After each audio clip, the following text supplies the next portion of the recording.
లోక సువార్త 17వ అధ్యాయము మొదటి నుంచి. ఆయన తన శిష్యులతో ఇట్లనెను, అభ్యంతరములు రాకపోవట అసాధ్యము, కాని అవి ఎవని వలన వచ్చునో వానికి శ్రమ.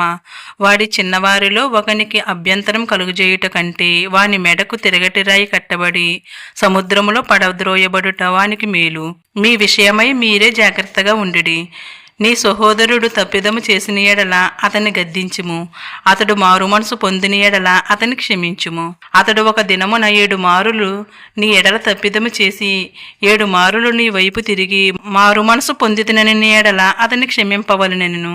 అపొస్తలులు మా విశ్వాసము వృద్ధి పొందించమని ప్రభువుతో చెప్పగా, ప్రభువు మీరు ఆవగింజంత విశ్వాసము గలవారైతే ఈ కంబలి చెట్టుని చూచి నీవు వేళ్లతో కూడా పెళ్లగింపబడి సముద్రములో నాటబడమని చెప్పినప్పుడు అది మీకు లోబడును.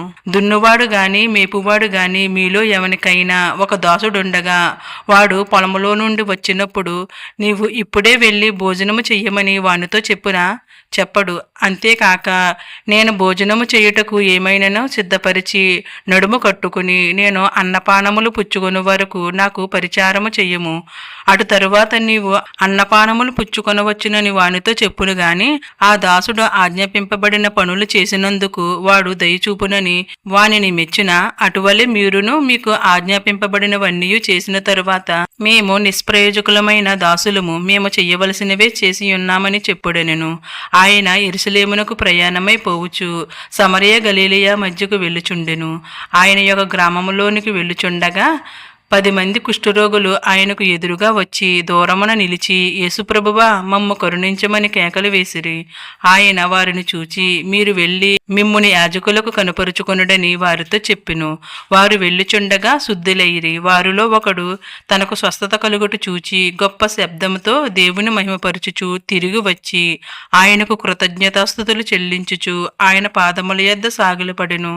వాడు సమరయుడు. అందుకు యేసు, 10 మంది శుద్ధులైరి కారా? ఆ 90 ఎక్కడా? ఈ అన్యుడు తప్ప దేవుని మహిమపరచుటకు తిరిగి వచ్చినవాడు ఎవడును అగపడలేదా అని చెప్పి, నీవు లేచిపొమ్ము, నీ విశ్వాసము నిన్ను స్వస్థపరిచినని వానితో చెప్పెను.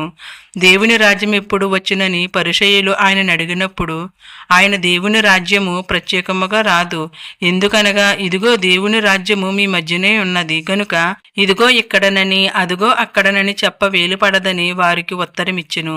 మరియు ఆయన తన శిష్యులతో ఇట్లనెను, మనుషు కుమారుని దినములలో ఒక దినము చూడవలనని మీరు కోరు దినములు వచ్చును గాని మీరు ఆ దినమును చూడరు. వారు ఇదిగో ఇక్కడున్నాడని అదిగో అక్కడున్నాడని మీతో చెప్పిన ఎడల వెళ్ళకుడి, ఎంబడింపకుడి. ఆకాశం క్రింద ఒక దిక్కు నుండి మెరుపు మెరిసి ఆకాశం క్రింద మరి ఒక దిక్కున ఎలాగూ ప్రకాశించునో అలాగున మనుషు కుమారుడు తన దినమున ఉండును. అయితే ముందుగా ఆయన అనేక హింసలు పొంది ఈ తరము వారి చేత ఉపేక్షింపబడవలెను. నోవాహు దినములలో జరుగునట్టు మనుషు కుమారుని దినములలోనూ జరుగును. నోవాహు వాడలోనికి వెళ్లిన దినము వరకు జనులు తినుచు త్రాగుచు పెండ్లాడుచు పెండ్లికి ఇయ్యబడుచు నుండిరి. అంతలో జలప్రలయము వచ్చి వారినందరినీ నాశనము చేసును.